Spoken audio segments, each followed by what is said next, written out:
अस्सलाम वालेकुम। प्रोग्राम के साथ हाजिर हैं और सबसे पहले आज के प्रोग्राम का तारुफ हमारी आज की टॉप स्टोरी होगी। पीटीआई मखसूस नशिस्तों से महरूम।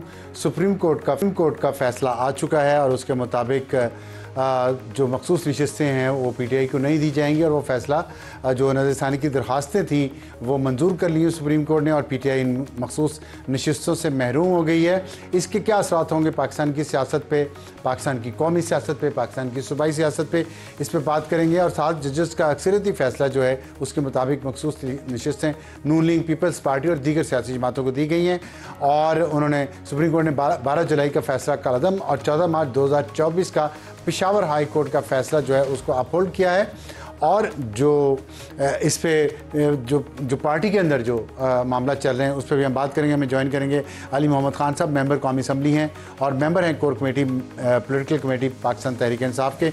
और उसके बाद हमारा आज का जो हॉट इशू है वो होगा इन्हीं मखसूस नशिस्तों के फ़ैसले के बारे में, क्योंकि बहुत आम फैसला है।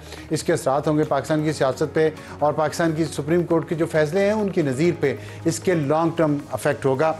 तो हम बात करेंगे कि इसके बाद क्या खैबर पख्तूनख्वा हुकूमत को कोई ख़तरा है या खैबर पख्तूनख्वा की हुकूमत कायम व दायम रहेगी जैसे वो इस वक्त चल रही है। और इसके लिए हमें ज्वाइन करेंगे हमारे नुमाइंदे खुसूसी सुहेल रशीद, जिन्होंने इस केस की कवरेज की है सुप्रीम कोर्ट में, वो बहुत सीनियर कॉरेस्पॉन्डेंट है, और इख्तियार वली खान साहब जो कोऑर्डिनेटर बराए वज़ीर-ए-आज़म है सूबा खैबर पख्तूनख्वा से उनका ताल्लुक़ है। और हमारा आज का एडिटोरियल होगा उस इंतहाई ट्रैजिक वाक़े पे जिसमें दरिया सवात बहुत सारी जानें आज सैलाबी रेले की नज़र होगी दरिया सवात में। और नाअहली है रियासत की हुकूमत की, मुख्तलिफ़ हुकूमतों की मुख्तलिफ़ वक्तों में। हमारे यहाँ इंसानी जान की कोई कीमत नहीं है, ना ही हमारे यहाँ इतने हसास दिल रूलिंग एलीट के कि उनको लोगों की जानों के जाने का कोई डर खौफ हो या कोई शर्मिंदगी हो। हर साल हम ये वाक़या देखते हैं, ये क्यों हुआ, ज़िम्मेदार कौन है, इस पर हम अपने आज के एडिटोरियल में बात करेंगे। शुरू करते हैं हम आज की अपनी टॉप स्टोरी से। और इसमें मैं ये एक जो अहम नुक्ता है जो पिछले कुछ दिनों से बातें चल रही हैं जिसमें केपी का बजट पास होने की बात थी कि वो इमरान खान साहब के मशवरे के बगैर पास हुआ। और उसके पास होने का मतलब क्या था, वो इमरान खान की जो बहन है अलीमा खान, जिनके हाथ में मैंने ख़ुद भी बहुत ज़ाती तौर पे इख्तियार देखा है पाकिस्तान तहरीक इंसाफ के मामलात के बारे में और इंसाफ जो IKF इमरान खान फाउंडेशन थी उसके हवाले से उन्होंने क्या कहा, सुनिए ज़रा। क्या इमरान खान को माइनस कर दिया गया? माइनस इमरान फार्मूला है, क्योंकि खान साहब ने तो कहा था मेरा अप्रूवल होगा। मेरा ख्याल है माइनस ही हो गया। और इसके साथ हम देखते हैं कि जो पीटीआई की लीडरशिप के मुख्तलिफ टीयर्स हैं, टॉप टीयर है, सेकंड टीयर, थर्ड टीयर है और उसके बाद वर्कर्स हैं, वो आपस में इस वक्त एक दूसरे को शदीद तनकीद का निशाना बना रहे हैं। पब्लिक रैत का भी कुछ लीडर्स को सामना करना पड़ रहा है। उसमें से एक जुनेद अकबर साहब हैं जो सूबाई सदर हैं खैबर पख्तूनख्वा के, और उनको कुछ अर्सा पहले सदर बनाया गया था इस उम्मीद पर कि वो बहुत बड़ी तहरीक चलाएँगे। अली मोहम्मद खान साहब अस्सलाम वालेकुम, हम शुक्रिया हमें ज्वाइन करने का। सलाम अफसर साहब। तो जुनेद अकबर साहब ने फरमाया खातून को कि आपकी तस्वीर बन गई है, अब आप बस करें। कुछ लोगों का ख्याल है कि पीटीआई में ऊपर से लेकर नीचे तक सब ही तस्वीरें बनवाने के शौकीन हैं, लीडरशिप समेत, इसीलिए माइनस इमरान खान हो गया है। क्या ये बात दुरुस्त है? बिस्मिल्लाहिर्रहमानिर्रहीम, अल्लाहुम्मा सल्लि अला मुहम्मदिन व अला आलि मुहम्मद। नहीं, ये दुरुस्त नहीं है। मेरे ख़्याल में चाहे इमरान खान साहब हो या चाहे कोई पॉलिटिकल लीडर हो,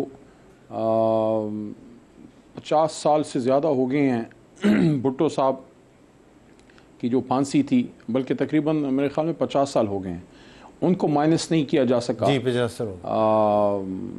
जो नेशनलिस्ट जमातें हैं उनकी लीडरशिप को माइनस नहीं किया जा सका। तो इमरान खान साहब को कैसे माइनस करेंगे जो 2/3 से ज़्यादा लोगों ने उनको वोट दिया, बल्कि बल्ला नहीं था, निशान नहीं था। पार्टी डिसबैंड एक तरह से कर देगी जब लोगों को छुड़वाया गया सारा कुछ, लेकिन कौम ने निकल के निशान ढूंढ के खान साहब को पास किया। तो मैं नहीं समझता कोई किसी को माइनस कर सकता है। ऊपर अल्लाह है और नीचे अवाम है, वही माइनस कर सकते हैं। ना इस्टेब्लिशमेंट कर सकती है, ना अदालतें कर सकती हैं। आज आपने देखा जिस तरह हमारे ख़िलाफ़ फ़ैसला आया है, उस पर बात करेंगे बाद में अगर आपने उस पर सवाल किया। तो मैं नहीं समझता कि खान साहब को कोई माइनस कर सकता है। या किसी को ये इजाज़त होनी चाहिए कि वो माइनस करें, ये गलत सोच है। हाँ, ये अलबत्ता बात दुरुस्त है कि मुख्तलिफ जी माइनस आपने बड़ा अच्छी एग्जांपल दी जुल्फ़िकार अली भुट्टो साहब की, और मियां नवाज शरीफ भी उसमें शामिल हैं। माइनस तो वो भी नहीं हुए, ना ही जुल्फ़िकार अली भुट्टो हुआ। लेकिन हमने देखा कि स्ट्रेटजीज में फ़र्क था दोनों लीडर्स की। वो जब उनको इक़्तिदार से निकाला गया तो उन्होंने रियासत से टक्कर नहीं ली। रियासत से टक्कर एक शख्स ने ली, उसका नाम था अल्ताफ़ हुसैन। उसको रियासत ने फिर माइनस कर दिया। आप नहीं समझते कि जिस तरह की तर्ज सियासत PTI ने इंट्रोड्यूस करवाई इक़्तिदार से निकलने के बाद, उसकी वजह से माइनस इमरान खान हुआ है। हालांकि जुल्फ़िकार अली भुट्टो का नाम माइनस नहीं हुआ, नवाज शरीफ का नहीं हुआ, ये उस तरफ चल रहा है। और जब अलीमा खान कह रही हैं तो फिर उनकी बात में वज़न तो हो गई ना। नहीं, मैं उनकी बात से मुत्तफिक नहीं हूँ। देखें, इमरान खान साहब को माइनस करने का क्या मतलब है? क्या आवाम के दिलों से निकाल सके? नहीं निकाल सके। क्या उनका जो पॉलिटिकल वेट है वो कम हुआ है या बढ़ा है? मेरे ख्याल में 9 अप्रैल की रात जब रजीम चेंज हो रही थी, आप शायद मेरे साथ इस बात पे एग्री करें कि पॉलिटिकली अगर हम उस वक्त 45 या 50 या 55 पे थे, तो अब 95 या 90 तक अल्लाह के करम से पहुँच गए हैं। तो इस तरह से नहीं कोई माइनस होता। माइनस आप अपनी परफॉर्मेंस से होते हैं। देखें, पीपल्स पार्टी कितने मुश्किलात से निकली, गुजरी। मार्शलाई दौर ज़ियाउल हक साहब का उन्होंने गुजारा, मुशर्रफ साहब के दौर में जलावतनी बीबी साहिबा ने काटी। लेकिन जब अपनी हुकूमत आई, इक़्तिदार आया, 5 साल पूरे मिले, परफॉर्म नहीं किया। आज आप वही जमात को देखें। मैं ये नहीं कहता ख़त्म हुई है, ना मैं कभी दुआ मेरी होगी कि कोई वफाकी जमात ख़त्म हो, लेकिन पॉलिटिकली बहुत कम उनकी अब वो से रह गई है। पख्तूनख्वा से वाइप आउट हो गए हैं, पंजाब से हो गए हैं, बलूचिस्तान में भी नेग्लिजिबल उनकी प्रेजेंस है। तो अपनी परफॉर्मेंस अगर आपको मौका मिले और परफॉर्म ना करें तो आम आपको वोट आउट कर देते हैं। ये माइनस का लफ्ज़ ठीक नहीं है।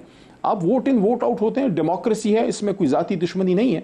लेकिन इस वक्त इमरान खान साहब से मुझे लगता है कि ज़ाती दुश्मनी वो की जा रही है। जिस तरह उनको कॉर्नर किया गया है, आइसोलेट किया गया है, मसाइल का हल इसमें नहीं है। मसाइल का हल है गुफ्तगू में कि खान साहब के साथ बैठा जाए और उनको वापस कौमी धारे में सियासत करने का मौका दिया जाए। नहीं, ये जो 2 लफ्ज़ आपने बोले, कौमी धारे में सियासत करने का मौका, तो सियासतदानों के साथ बैठना चाहिए ना। आपने कहा कि उनके साथ किसी की ज़ाती दुश्मनी है। हमने तो ये देखा कि खान साहब ने ज़ाती दुश्मनी शुरू की। उन्होंने अमेरिका में तकरीर की, उन्होंने कहा मैं जाके इसका AC उतरवा दूंगा, इसका TV उतरवा दूंगा। आपके ख्याल में वो ज़ाती दुश्मनी का आगाज़ वो नहीं था?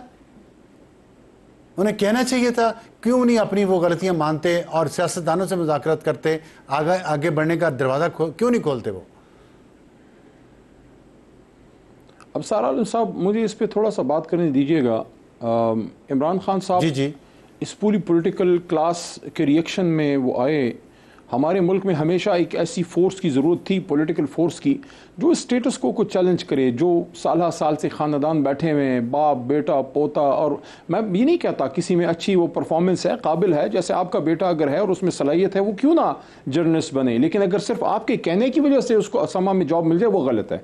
मेरिट की बात हम करते हैं।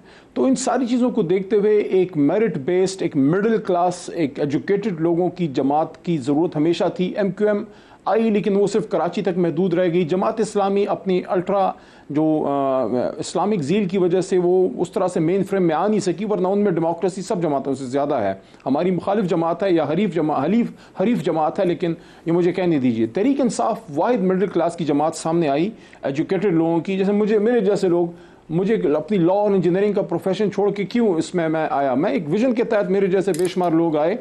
तो तहरीक इंसाफ तो इस तरह से आई। लेकिन ये हम पे अगर आप अबसार साहब कोई सवाल इस तरह से आता है कि खान साहब ने ही कोई इस तरह की सियासत की इब्तिदा की कि सख्त बात की या कुछ, मैं ये नहीं कहता कि कोई ऐसी चीज़ हमसे गलतियां नहीं हुई होंगी। लेकिन हमारा तो सिर्फ 3.25 साल का दौर है। आप भुट्टो साहब के दौर से देखें, क्या मुफ्ती महमूद साहब को उठा के नहीं फेंका गया था बाहर? क्या असफंदियार वली खान साहब की बॉडी को उनके नाखून तक नहीं खींचे गए थे? भुट्टो साहब के दौर में हुए, जिनको बड़ा जमहूरियत का चैंपियन कहा जाता है। फिर जिस तरीके से मियाँ साहब के दौर में मोहतरमा नुसरत भुट्टो साहिबा और बेनज़ीर भुट्टो साहिबा के ख़िलाफ़ जो नाजेबा चीज़ें की गई, तो ये तो एक रिवायत हमारी है जो गलत है, जो नहीं होनी चाहिए। फिर आपने ये भी देखा कि मियाँ साहब जब वज़ीर आज़म थे तो बीबी या जरदारी साहब के साथ क्या हुआ, या जब वो हुकूमत में आए तो इनके साथ क्या हुआ। तो लोग इस सियासत से तंग हैं। लोग चाहते हैं कि एक परफॉर्मेंस क्या निकला। आपने बात की उनके हवाले से कि उनकी तरबियत कैसे हुई है, खान साहब ने कभी ऐसी बात नहीं की, ना हमारे सामने की है, ना किसी की ऐसी तरबियत हो सकती है। हम सब जो हैं बहुत कमजोर अमल के मुसलमान हैं, हम सब बहुत गुनहगार हैं। खान साहब उनका वीडियो क्लिप है। खान साहब मैं सबसे ज्यादा गुनाहगार हूं, लेकिन उनका वीडियो क्लिप है। खान साहब, इमरान खान साहब जो हैं, देखिए इसको आप ना ले जाएं अफसार साहब, आपने इमरान खान, अच्छा चले इसको नहीं ले जाते, चले नहीं ले जाते, हम इस तरह नहीं ले जाते, ओके छोड़ दें, रसूल आदमी है, छोड़ दें, हुजूर सल्लल्लाहु अलैहि वसल्लम से दीन से मोहब्बत करने वाले आदमी हैं, फिर आप भी छोड़ दें, उस पे आए जी, फिर आप भी छोड़ दें, फिर आप भी छोड़ देना ये बातें। आप ना ये मजहबी कार्ड फिर आप भी ना खेले कि गुलाम रसूल आपने और वो सब कुछ सभी हैं, फिर आप भी ना खेले ना। चलें आप खत्म कर दें इसको। मैं वैसे सवाल किया इसलिए मैंने जवाब दिया, इसको पॉलिटिकल रखें, अगर उस पे करना है प्रोग्राम तो उस पे कर लेते हैं। ओके पॉलिटिकल रखें ना, तो पॉलिटिकल रखते हैं ना। उन्होंने बेहतर अखलाकी सियासी आप रखें ना, सवाल आपने किया तो मैंने जवाब करवाने की बात की। चले मैं आपको उस पे नहीं जाते, मजहब को छोड़ दें आप।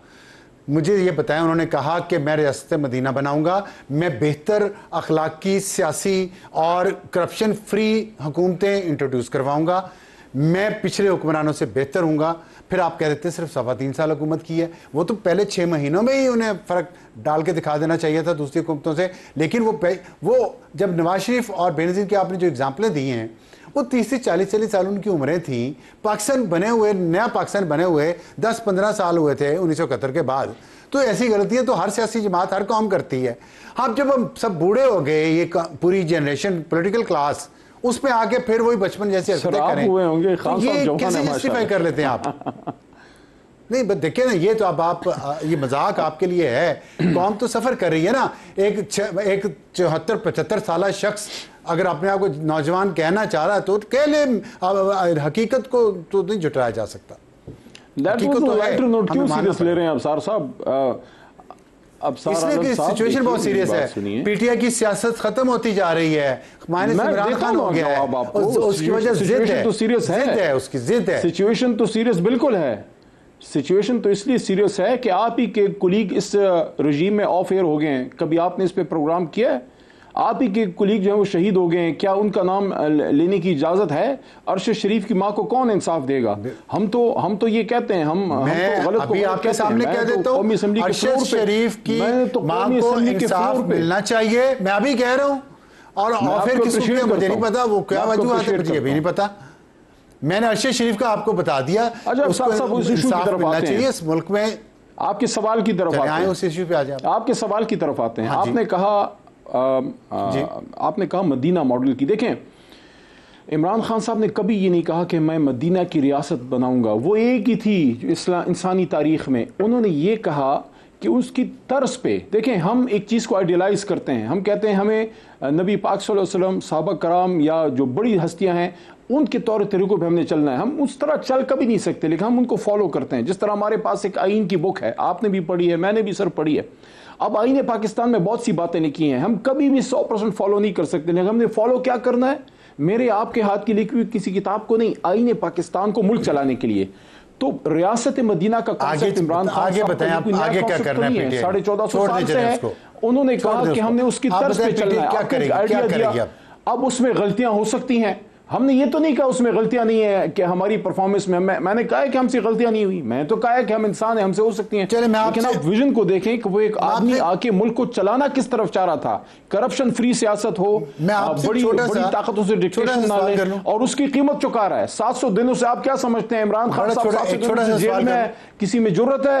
ये किसी के कहने पे अंदर है, ये किसी की ख्वाहिश है कि वो अंदर है। छोटा सा सवाल कर लूं, छोड़ दें इस बात को, हम तारीख में पढ़ते रहेंगे, बहस को आगे चलने का रास्ता बताएं।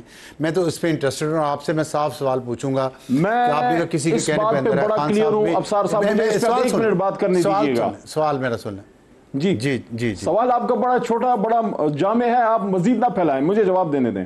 आपने कहा वे फॉरवर्ड, सवाल मैंने किया ही नहीं अभी। इजाजत है बात करने की? नहीं मैंने नहीं, मैं एक उसकी वजह है, मैं बैठूं, उसकी वजह है कि किसी किसी शख्स की वजह से किसी की वजह से अंदर है ना, आपने कहा। अब जिनकी भी वजह से अंदर है उनके खिलाफ खान साहब ने भी कम नहीं किया। बात वो ये समझते हैं कि खान साहब बाहर निकलेंगे तो ये मुल्क नहीं चल सकता, दंगा फसाद होगा, पॉलिटिकल इंस्टेबिलिटी आएगी। आपने भी माना गलतियां की हैं। क्या इतना बड़ा शख्स या इतनी बड़ी जमात के अंदर इतना ज़र्फ है कि माजी की सारी गलतियां माने, सॉरी करें और आगे बढ़ें और बेहतर तरीके से इस मुल्क को पॉलिटिकल स्टेबिलिटी लेके आएँ और चलें? ये मुमकिन है? ये सवाल है मेरा। देखिए अबसार आलम साहब, मैंने आपको ये कहा कि हम इंसान हैं, खुदा न खास्ता कोई बड़ी हस्तियां नहीं हैं, हमसे गलती हो सकती है, हुई होंगी। क्या औरों से नहीं हुई? क्या मियाँ साहब से 3 बार के वज़ीर आज़म से नहीं हुई? क्या शहबाज साहब अभी दूसरी बार वज़ीर आज़म बने हैं? आपने देखा है? तो देखें, आपने पूछा वे फॉरवर्ड क्या है, उस पर आते हैं, उस पर बात करते हैं। मैंने कौमी असम्बली में इस पर बात की है, आपके प्रोग्राम में भी करता हूँ। 2017 में जब पनामा का केस चल रहा था, मैंने उस ज़माने में एक बात की थी जिस पे मुझे अपनी जमात से भी बातें सुननी पड़ी थी। मैंने ये कहा था कि इस मुल्क को किसी जो है घोड़े पे बैठे हुए शख्स ने नहीं, बाकी आप समझदार हैं, उसने नहीं, एक सियासी कारकुन ने, एक सियासी तहरीक के ज़रिए, एक वकील ने, एक सियासतदान ने हासिल किया था। रियासती फैसले, मुल्क चलाने की पॉलिसी कायद आज़म के विजन के मुताबिक जो 1948 में उन्होंने स्टाफ कॉलेज को स्पीच की थी, वो सियासतदान बनाएंगे और इदारे हिफाजत करेंगे मुल्क की और इन पॉलिसीज़ को इम्प्लीमेंट करेंगे। मैंने 2017 में भी वो बात की, मैंने 2024 में भी और आज 2025 में भी वो बात की है। वे फॉरवर्ड क्या है? वे फॉरवर्ड ये है कि पॉलिटिकल फोर्सेस को आप स्ट्रेंथन कीजिए, आप डेमोक्रेटिक फोर्सेस को मजबूत कीजिए, और जो भी जमात आएगी, जो भी जमात आएगी, चाहे हम हो चाहे और कोई जमात हो, कि आपकी जमात एंटी एस्टैब्लिशमेंट है लेकिन बात सिर्फ एस्टैब्लिशमेंट से करनी है, ये कैसे हो सकता है? पॉलिटिकल पार्टी से देखिए, मैंने खान साहब को जब मैं मिला था, अब तो आपको शायद इसका इल्म होगा कि नवंबर को पता नहीं कितने 7 महीने हो गए हैं, 7 महीनों से मुझे तो मेरे लीडर से मिलने नहीं दिया। लेकिन आखिरी बार जब अफसार साहब मैं मिला था तब 24 नवंबर का एहतजाज भी नहीं हुआ था। 11-12 नवंबर को जब सेकंड लास्ट बार मैं मिला तो मैंने खान साहब को यही बात की थी कि अगर कोई गुफ्तगू से रास्ता निकलता है, सियासी डायलॉग से, तो हमें वो करना चाहिए। और उनको मैंने ये कहा कि आपका नहीं, मुल्क का ज़्यादा नुकसान हो रहा है, आप जैसे लीडर का अंदर जब आप हैं तो आप से ज़्यादा मुल्क का नुकसान हो रहा है कि उसको एक बड़े लीडर से ये लोग महरूम रख रहे हैं। तो अगर कोई रास्ता बनता है डायलॉग से, खान साहब ने कभी डायलॉग से, अबसार आलम साहब, इनकार नहीं किया, लेकिन वो रिजल्ट ओरिएंटेड डायलॉग चाहते हैं। ये नहीं कि आप बैठें साल गुफ्तगू हो, रिजल्ट कोई ना निकले। अगर आपकी या किसी और की मुलाकात नहीं हो सकी तो आपके ख्याल में इमरान खान इतने बड़े लीडर हैं कि वो अपनी पार्टी के लोगों के मशवरे के मोहताज हैं? उन्हें खुद नहीं समझ के पॉलिटिकल प्रोसेस जो है वो बातचीत से चलता है, पॉलिटिकल फोर्सेस के साथ बातचीत से चलता है। आज ही DGISPR का इंटरव्यू आया है, उसमें उन्होंने साफ कहा है कि हमने पॉलिटिकल पार्टी से बात नहीं करनी। तो फिर खान साहब ये कर क्या रहे हैं कि मतलब मैं एंटी एस्टेब्लिशमेंट हूँ, मैं भी, अब सारा एंटी एस्टेब्लिशमेंट है लेकिन मैंने डील एस्टेब्लिशमेंट से करनी है, मैंने आइन और कानून के रास्ते पे नहीं चलना, सिविलियन सेटअप को मजबूत नहीं करना। ये कैसे, ये कॉन्ट्रडिक्शन क्यों नहीं नजर आती हम सबको? अब सारा आलम साहब कोई और बात करे तो करे, आप तो बावजूद इसके कि हमारे सख्त नाक़िद हैं, और मैं उसको बुरा नहीं समझता, आप हमारे नाक़िद हैं, ये आपका राइट है, लेकिन आप तो प्यार है आपसे इसलिए नाक़िद हूं, इस निज़ाम के डर मैं, आप तो खुद भी, मेरी बात आपने काटी, आप तो खुद भी हमारी तरह इस निज़ाम, इस सिस्टम के डसे हुए लोगों में से हैं। आपने अपने बदन पे वही गोली खाई है जो इमरान खान साहब ने भी गोली खाई है। तो क्या अब आपको ये नहीं कहना चाहिए कि हम हक और सच बात करें कि इस निज़ाम में जो DGISPR ने बात की है, आइडियल बात है, मैं सपोर्ट करता हूं, बिल्कुल उनको सियासत में अमल दखल नहीं लेना चाहिए, लेकिन उनकी जो इदारा है, जो उनका अमल है, वो इस बात की गमाजी तो करे, उससे लगे तो सही। ये जो हमारे साथ 2024 के इलेक्शन तो में हुआ है, आप क्या समझते हैं? सियासत की बात नहीं ये हमारे साथ किसने किया? मुझसे पूछा है ना, ये हमारे साथ अपने आप को दूर करें ना, पॉलिटिक्स नहीं है जो आप बात कर रहे हैं, दूर करें। आप पॉलिटिकल फोर्सेस से, जब आप पॉलिटिकल फोर्सेस को कमजोर करते रहेंगे एक दूसरे को, सिविलियन सेटअप, इस वक्त कौन सा सिविलियन इदारा है इस मुल्क में जो फंक्शनिंग है? ये पार्लियामेंट, आप पार्लियामेंट के मेंबर हैं, पार्लियामेंट अपना काम नहीं कर रही, पॉलिटिकल पार्टीज आपस में बैठ के बात नहीं कर रही, आइन और कानून को आप लोग मजबूत नहीं करना चाहते, तो फिर वैक्यूम में किसी न किसी तो फिल करना है। ये बातें आप लोग क्यों नहीं करते? आप कहते नहीं मैं एस्टेब्लिशमेंट से बात करूंगा, वो दूसरा कहता है मैं उससे करूंगा, आपस में क्यों नहीं करते? अबसार आलम साहब, आइडियली स्पीकिंग आप और मैं एक पेज पे हैं। बिल्कुल पॉलिटिकल फोर्सेस को आपस में बात करनी चाहिए, और मैंने खान साहब को जब भी मिला हूं हमेशा ये मशवरा दिया है, और उन्होंने शुरू में इनकार भी नहीं किया था। अगर आपको याद होगा, एक डायलॉग प्रोसेस आपको याद होगा इन सर्दियों में शुरू हुआ था। मैं डेट बता देता हूं, 21 दिसंबर को पहली बार ये लोग बैठे थे, हमारी जो वफद था और हुकूमती वफद था। लेकिन बात देखें, हम अपने आप को खुद कमजोर करते हैं पॉलिटिकल फोर्सेस। शहबाज शरीफ साहब वजीर आजम की कुर्सी पर बैठे हैं, क्या आप वाकई ये समझते हैं कि वो कुल इख्तियार हैं? क्या वो फैसला मैं ये नहीं कहता बैठना नहीं चाहिए, लेकिन जो पॉलिटिकल फोर्सेस अपने फैसले का इख्तियार ही कहीं और रख दें तो फिर वो बैठक जो है नशिस्तन बस ये आप सीरियसली बैठे, खत्म हो रहा है, सीरियसली बैठे, तमाम फोर्सेस बैठे, पॉलिटिकल फोर्सेस बैठे और इस मुल्क के लिए कोई मजबूत फैसले करें।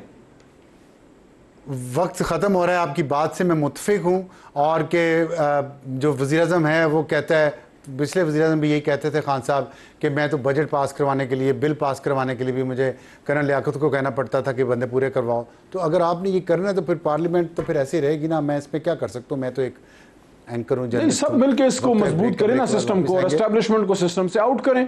तो उसमें आप सब, आप कहते हैं आप सबसे बड़ी जमात है, आप लीड लें ना, करें ना, माने ना, अपनी गलती माने।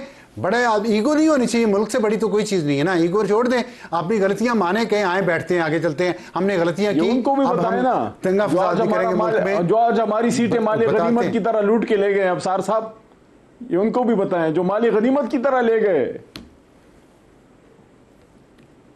ठीक है, ठीक है, ठीक है। ब्रेक के बाद वापस आएंगे। हमारा आज का हॉट इशू मखसूस नशिस्तें, फैसला खैबर पख्तूनख्वा खतरे में या नहीं। छोटे से ब्रेक के बाद प्रोग्राम में दोबारा खुश आमदीद। हमारा हॉट इशू आज का मखसूस नशिस्तें, फैसला खैबर पख्तूनख्वा ख़तरे में, और इस पर हमें ज्वाइन किया है सुहेल रशीद साहब ने, नुमाइंदा खसूसी समा के, मुसलसल इस केस की और भी सुप्रीम कोर्ट के केसेस की जो पॉलिटिकल हैं और आइनी मामलात हैं उसके बारे में उसकी कवरेज करते रहे हैं। और हमें ज्वाइन करेंगे कुछ ही देर में इख्तियार वली खान जो कोऑर्डिनेटर हैं बराए वज़ीर आज़म पाकिस्तान, और उनसे बात करेंगे कि जो सुप्रीम कोर्ट ने दरख्वास्तें मंजूर कर ली हैं उसके बाद सियासी और आइनी पोजीशन क्या है, और पीटीआई जो मखसूस नशिस्तों से महरूम हुई है दूसरी जमातों को मिलने के बाद क्या केपी में उनकी हुकूमत किसी खतरे से दो चार है। लेकिन पहले हम इसके आइनी और कानूनी मामलात पर बात करते हैं। सुहेल साहब अस्सलाम वालेकुम, ये बताइएगा कि जो आपने ज़ाहिर है इस केस को मुसलसल कवरेज किया, बड़ी लंबी लंबी वहाँ से तफसीलात आती रही मीडिया पे, थोड़ा सा मुख्तसरन बताएंगे आप क्रक्स क्या था, आपको इस सारे केस में क्या समझ आया कि पीटीआई ने क्या गलती की है उनको, या नाजायज़ उनको पकड़ा गया? बहुत शुक्रिया सर। देखें, सबसे पहले तो पाकिस्तान तहरीक इंसाफ की अगर जो गलती है, इससे पहले कि हम उस तरफ आएँ जो वो क्लेम कर रहे हैं कि हमारे साथ हुआ है, पाकिस्तान तहरीक इंसाफ को आज बिलखसूस बेंच की जानिब से ये कहा गया कि कुछ गलतियां आपसे हुई हैं और शायद आपके वकला जो हैं वो उतने ज़्यादा ट्रेंड नहीं थे। ये अल्फाज जैसे जमाल मंदोखेर के थे। उसकी वजह यह हुई कि अटॉर्नी जनरल ने भी पॉइंट आउट किया कि जब ये मजलिस वहदतुल मुस्लिमीन में जा रहे थे MWM में, अगर ये उसमें चले गए होते तो आज हम इनके खिलाफ खड़े ना होते, इनको मखसूस नशिस्तें भी मिलती और इनको तमाम हकूक मिलते जो एक इलेक्शन लड़ी हुई जमात को मिलते हैं, क्योंकि उस पार्टी के पास एक नशिस्त थी। तो इन्होंने खुद वापस फैसला किया कि हमने जी सुन्नी इत्तेहाद में जाना है, जिसने इलेक्शन नहीं लड़ा हुआ, तो ये इनकी अपनी चॉइस थी कि हम ऐसी जमात में जाएंगे जहाँ पर मखसूस नशिस्तों की वो इंटाइटल नहीं होगी, और ये सब कुछ जानते थे, उसके बावजूद ये इसमें गए। फिर दूसरी चीज़ थी कि पाकिस्तान तहरीक इंसाफ को चले, जब ये केस चल ही पड़ा, पिछले साल जब चल रहा था असल, जब सुन्नी इत्तेहाद कौंसिल आई तो उस वक्त कोर्ट में बिलखसूस जस्टिस अतर मिनल्ला ने बार बार पूछा कि क्या पाकिस्तान तहरीक इंसाफ इस केस में नहीं आना चाहती। बाकी जजेस ने भी पूछा तो सलमान अकरम राजा ने वहाँ पर खड़े होकर कहा था कि नहीं, आप ये सुन्नी इत्तेहाद कौंसिल को ही दे दें। तो सुन्नी इत्तेहाद कौंसिल को तो तमाम 13 जजेस ने, उस वक्त वो 8 अक्सरीती जजेस भी, इन सब ने कहा था कि सुन्नी इत्तेहाद कौंसिल को मखसूस नशिस्तें नहीं मिल सकती। जो 12 जुलाई का फैसला था उसका, जी उसका एक पहलू ये भी था कि सुन्नी इत्तेहाद को तो मिल ही नहीं सकती। जी कि सुन्नी इत्तेहाद को तो मिल नहीं सकती, पाकिस्तान तहरीक इंसाफ को। लेकिन पाकिस्तान तहरीक इंसाफ क्लेम नहीं कर रही, तो पाकिस्तान तहरीक इंसाफ क्लेम नहीं कर रही। लेकिन अब इंटरेस्टिंगली रिव्यू में आके पाकिस्तान तहरीक इंसाफ ने कहा कि यस, ये जो हमें मिली है ये ठीक है। अच्छा, और सुन्नी इत्तेहाद कौंसिल को जो है ना वो मतलब ये बिल्कुल मुझे एक चीज़ समझाएं, और लोगों को भी समझना चाहिए कि ये हमने देखे बड़े बड़े नाम हैं वकीलों के जो पीटीआई के इस वक्त तमाम ओहदों पर काबिज भी हैं, लेकिन लगता यह कि या तो वो किसी और के इशारों पे चल रहे हैं, या वो इतने नालायक हैं कि उनको ये इतनी ज़्यादा पोजीशनें चेंज करना, कानूनी और आइनी, और केस ख़राब कर देना। ये इतने बड़े वकील, आपको भी बड़ा तजर्बा है, क्या वाकई इतने नालायक हैं या ये कहीं नीयत में खराबी है? सच बात कीजिएगा, आज ये लाइव जा रहा है। पेकुलियर सर्कमस्टांसिस, ये लफ्ज़ हमने बहुत ज़्यादा सुना है इस केस में। भी तो सियासतदानों वाली बात नहीं है। मैं उस पर आगे तफसील में आता हूँ कि ये आज उनको वापस भी गले पड़ा है, क्योंकि वो ये कहते रहे, कौन को फिर झूठ वो ये कहते रहे हमारे जुल्म हो गया, हमारे से जुल्म हो गया। वो ये कहते रहे जी कि ऐसे सर्कमस्टांसिस थे कि 13 जनवरी को आखिरी डेट थी कागजात नामजद इलेक्शन सिंबल अलाट होने की, हमें यहाँ पे हफ्ते के रोज़ अदालत लगा के रात 11 बजे तक फंसाए रखा गया, हमें पता नहीं चला। सुन्नी इत्तेहाद कौंसिल में गए कि नहीं गए, आधे पीटीए में चले गए, आधे सुन्नी इत्तेहाद में चले गए, ये क्या था? वो उन्होंने कहा जी कि हम चूँकि साहबजादा अहमद रजा साहब सुन्नी इत्तेहाद कौंसिल प्लस पीटीआई के अलायंस से इलेक्शन लड़ रहे थे, उन्होंने अपने कागजात में ये लिखा था, तो हमें ये लगा था कि हम इनके उस पर चढ़ के उनका जो घोड़ा था इंतखाबी निशान, आगे चले जाएंगे। लेकिन बहरहाल उन्होंने ये चीज़ कबूल की है कि हमसे किसी न किसी दबे लफ्ज़ों में कि ये गलती तो हुई है, लेकिन वो खुल के असल चीज़ बता नहीं रहे जो हुई थी, क्योंकि सियासी साइड से भी तो चीज़ें आ रही होती हैं। खैबर पख्तूनख्वा में पाकिस्तान तहरीक इंसाफ का ज़्यादा पॉपुलैरिटी वहीं पर है ना, वहाँ से MWM में जाने पर बहुत से रहनुमाओं को तहफ़्फ़ुज़ात थे रिलीजियस पर्सपेक्टिव से, ठीक, तो फिर एक निस्बतन कम सतह पे आया गया सुन्नी इत्तेहाद कौंसिल। तो ये चीज़ें सारी उस वक्त उनके मद्देनज़र थी, तो उसमें उन्होंने फैसला किया। आप आईनी और कानूनी दायरा मामलात को देखते हैं, आप समझते हैं कि, मैं आपसे एक सियासी सवाल करना चाहता हूँ, आप समझते हैं कि पीटीआई के बड़े बड़े वकीलों ने, बड़े बड़े नामों ने, पता नहीं बड़े वकील हैं या नहीं है, मेरे अपने उस पर राय है, बड़े बड़े नामों ने वकला के पीटीआई की सियासत को ख़राब कर दिया, दफना दिया?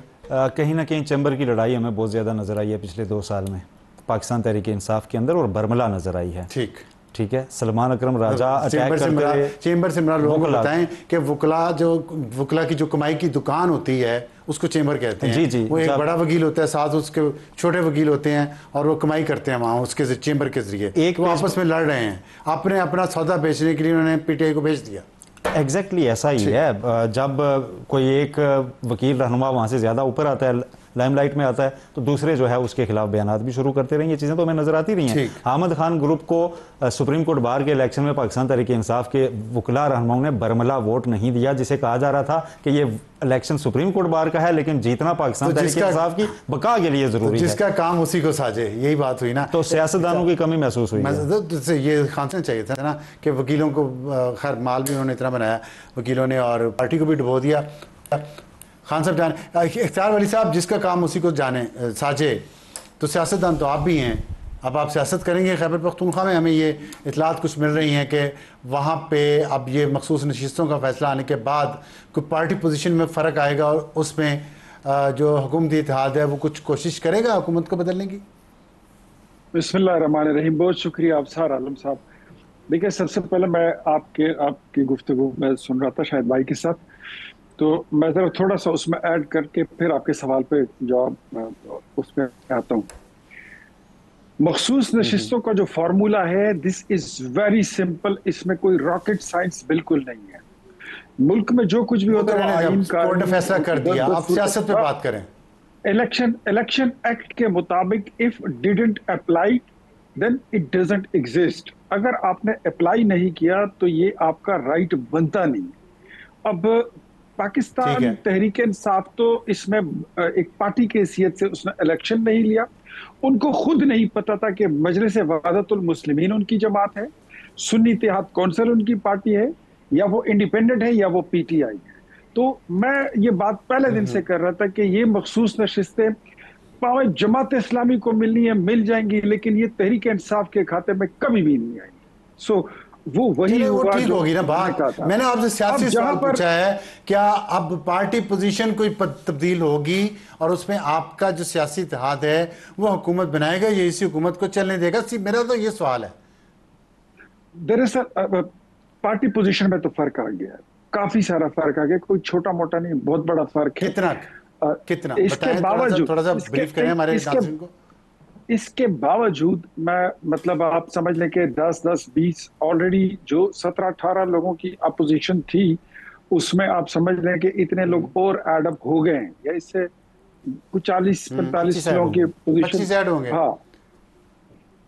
हाँ वही ना, मतलब तकरीबन ऑलमोस्ट खैबर पख्तूनख्वा की 149 के पास कितनी है टोटल? उनके पास मेरे ख्याल में 100 के करीब हैं। और फिर तो 45 उनकी पार्टी पोजीशन तो बहुत मजबूत है, फिर तो हुकूमत को खतरे में नहीं आ सकती। मेरे ख्याल में, जहां तक मेरे नॉलेज में है, तो तहरीक इंसाफ खैबर पख्तूनख्वा की असम्बली में इस वक्त 3 धड़ों में तकसीम है।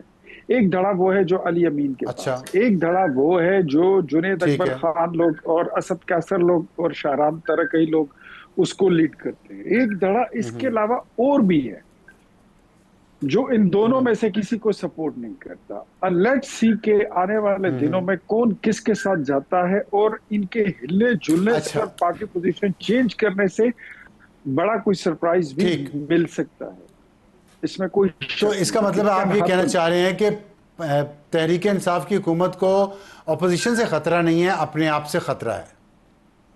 खतरा पोजीशन से ही है, लेकिन आपको पता है कि जैसे वो कहते हैं ना, लोहा लोहे को तो अगर इनमें से इन 3 धड़ों में से, तो ठीक है, तो अगर इन 3 धड़ों में से कोई धड़ा, अगर इन 3 धड़ों में से कोई धड़ा हुकूमत को हिला के अपनी हुकूमत बनाना चाहता है, तो अपोजिशन उसको सपोर्ट करेगी? डेफिनेटली। वो तो मतलब अब उससे पहले अपनी स्ट्रेटजी तो हम शेयर नहीं कर सकते हैं। लेट्स सी, आज की रात गुजरने दें जरा, कुछ लोगों को मातम करना है, कुछ लोगों को जश्न करना है, इतनी जरा चीजों को लोग आज की रात, आज तो मेरे ख्याल आज तो बड़े बड़े लोग जो है रात को जाग जाग के गुजारेंगे। जिन लोगों को अपनी हुकूमत की फिक्र है वो भी जाग के गुजारेंगे, जिन्होंने हुकूमत लेनी है वो भी शायद जाग के ही गुजारे। तो कल तक मैं आता हूँ इख्तियार साहब आपकी तरफ वापस। सुहेल साहब, आप इस पे क्या तबसरा करना चाहते हैं? देखें, एक चीज़ तो आज तय हो गई है कि सुन्नी इत्तेहाद कौंसिल जिसमें ये लोग गए थे, ये वापस इनका वो स्टेटस तो बहाल हो गया है कि सुन्नी इत्तेहाद कौंसिल के ये लोग हैं ना, इनको मखसूस नशिस्तें नहीं मिल सकती क्योंकि इन्होंने इलेक्शन नहीं लड़ा। एक नुकता तो तय हो गया। एक आर्गूमेंट और लिया जा रहा है कि चूंकि इन्होंने इलेक्शन नहीं लड़ा तो इन पर 63A और डिफेक्शन भी लागू नहीं होगा। अब ये चीज़ लेकिन किसी अदालत से तय होना बाकी है कि ये सुन्नी इत्तेहाद कौंसिल की पार्लिमानी जमात के तो होंगे for the purpose of identity, ठीक, लेकिन क्या ये पार्टी पॉलिसी के अगेंस्ट अगर वोट करेंगे, कोई अदम एतमाद आती है, कोई मनी बिल आता है। नून लीग, पीपल्स पार्टी और जेयूआई को दी गई, उनकी बात कर रहे हैं? नहीं, मैं उनकी बात कर रहा हूँ जो पाकिस्तान तहरीक इंसाफ के हमायत याफ्ता आज़ाद लोग लड़ के सुन्नी इत्तेहाद कौंसिल में गए थे, जैसे कौमी असम्बली में 80 बन गए थे। ये तो 12 जुलाई के फैसले से पहले वाली पोजीशन बरकरार होगी ना। अब वो 80 सुन्नी इत्तेहाद कौंसिल के हैं जिनकी पार्लिमानी लीडर जरताज गुल हैं। ठीक है, लेकिन एक आर्गुमेंट ये लिया जा रहा है कि ये पार्लियामानी पार्टी है लेकिन इन पे डिफेक्शन नहीं लागू होगी। कौमी असेंबली में भी, सूबाई असेंबली में भी, सूबाई असेंबली में भी कि इन पे डिफेक्शन लागू नहीं होगी, लेकिन ये अभी अदालत से तय होना, किसी से या किसी फोरम से तय होना बाकी है। लेकिन ये एक आर्गुमेंट लोग ले रहे हैं कि इन पे डिफेक्शन भी नहीं लगेगी क्योंकि ये अवामी मैंडेट तो नहीं लेके आए, ये तो फॉर आइडेंटिटी पर्पज इन्होंने एक जमात में शमूलियत इख्तियार की है। ठीक है, तो ये एक बड़ा अहम चीज होगी। अगर डिफेक्शन ना लगी तो फिर केपी की असेंबली में बहुत ज्यादा ओपन हो जाएंगे। अच्छा, इख्तियार साहब, आपने बात सुनी, कानूनी पोजीशन सुनी कि डिफेक्शन क्लॉज इन पे नहीं लगेगी अगर ये धड़े जितने जिनकी आपने बात की है। और धड़े की जहाँ तक बात करें, गंडापुर साहब इस वक्त सख्त दबाव में हैं, पार्टी के अंदर से भी, वर्कर्स की तरफ से भी, अलीमा खान की तरफ से भी। बजट पास कर दिया उन्होंने, उसमें बातें सुननी पड़ रही हैं।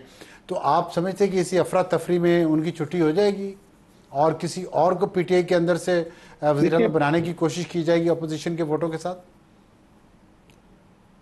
देखिए, जहां तक मेरी नॉलेज के मुताबिक गंडापुर साहब की बात है तो इमरान खान साहब उनकी छुट्टी कर चुके हैं, वो उनको अपने हिसाब में फारिग कर चुके हैं। अब वो कब तक हुकूमत करते हैं, कब तक अपने लोगों को अपने साथ मिला के अपने धड़े को लेकर साथ चलते हैं और उसमें कामयाब होते हैं, ये अब उनकी महारत है या उनकी उस्तादी है या रगबाजी कह लें या जो भी कह लेंगे।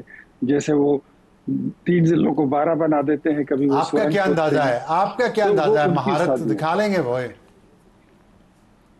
मुझे लगता है कि अली अमीन जो है तो वो अपनी हुकूमत बचाने के लिए पूरी की पूरी कोशिश वो करेंगे। जहां तक ये शाहिद भाई ने जिस तरह बात की ना, ये दुरुस्त फरमा रहे हैं कि पीटीआई के किसी भी मेंबर पर कोई डिफेक्शन क्लॉज अप्लाई नहीं होता, because they are sitting in the assembly with the identity of more is like an independent member of assembly.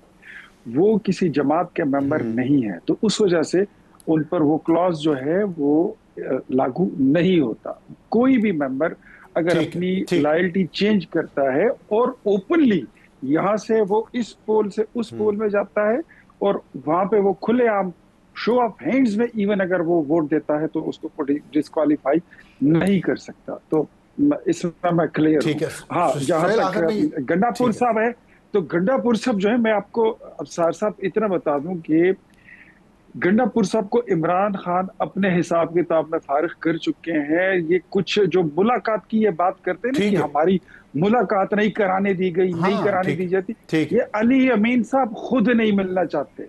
उनको पता है कि मैंने मुलाकात पे जाना है, तो मुझसे इन्होंने क्या काम करवाना। ओके, ठीक है। सिलसिला आखिर में ये बता दीजिएगा कि जो आपने कहा जरताज गुल जिस ग्रुप की सरबराह हैं, वो उन पे डिफेक्शन क्लॉज लागू नहीं होती अब। पीटीआई के वो तमाम हमायत याफ्ता आज़ाद उम्मीदवार, ये अभी मैं ये नहीं कह रहा कि नहीं लागू होती, लेकिन ये आर्गूमेंट लिया जा रहा है। एक तो बैरिस्टर गौहर वाला भी तो है ना ग्रुप। नहीं, वो बैरिस्टर गौहर किसी पार्टी में नहीं गए हुए। बैरिस्टर गौहर ने अपना सुन्नी इत्तेहाद कौंसिल ज्वाइन नहीं की। हाँ, वो तो उनको उनका स्टेटस तो वो नहीं है ना, उनका स्टेटस सुन्नी इत्तेहाद कौंसिल। जी, वो आज़ाद टाइप हैं, वो आज़ाद टाइप हैं। लेकिन मैं बात ये कर रहा हूँ कि जो लोग अपनी मंशा से सुन्नी इत्तेहाद कौंसिल में पाकिस्तान तहरीक इंसाफ के चले गए थे, यानी 12 जुलाई से पहले वाला स्टेटस बरकरार हो गया है, वो सुन्नी इत्तेहाद कौंसिल के हैं, लेकिन उन पे बाकी जमातों की तरह पार्लिमानी पार्टी की सख्तियां लागू नहीं होंगी। बहुत शुक्रिया। अब वक्त ब्रेक आएंगे तो आज का एडिटोरियल रियासती नाअहली सैलाबी रेला मजीद जाने ले गया हुकूमत के दौरान।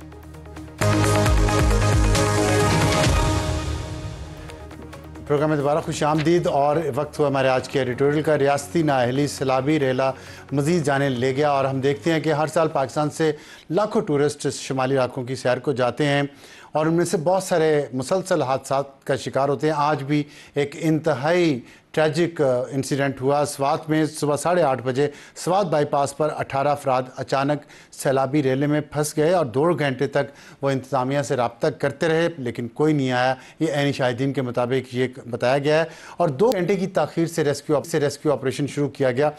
4 अफराद को उसमें से बचा लिया गया, 8 अफराद जाम बहक हो गए और मुतासरा ख़ानदानों का ताल्लुक सियालकोट और मर्दान से है। 10 अफराद का ताल्लुक एक ही ख़ानदान से। कितनी बड़ी ये ट्रेजिडी है। और स्वात के 8 मकामात पर रेस्क्यू ऑपरेशन 1122 के 120 एहलकार सर्च कर रहे हैं इस वक्त डेड बॉडीज़ को।